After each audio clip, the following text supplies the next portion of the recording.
All right, here I'm going to show you how to invite another user or an outsourced freelancer or an agency to your Google Analytics account.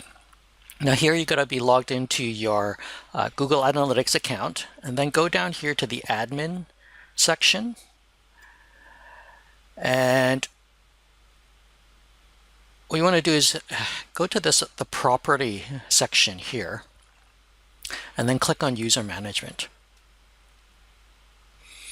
Okay, and then just click on the plus button here to add a new user. So we want to add a new user. Enter the email address that you want to invite, of the person you want to invite.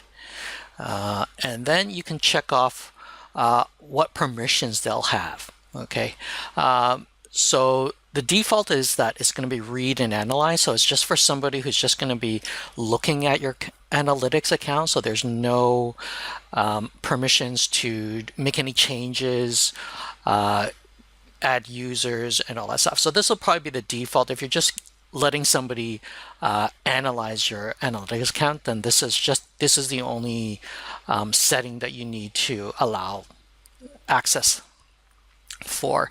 If they're going to be managing your account, your analytics account, creating dashboards and all that stuff, then you'll need to add these additional permissions. But in this case, if it's just to do an initial analysis or assessment, then this read and analyze permission is enough. And then you just click add to invite that person to access your Google Analytics, and that's it.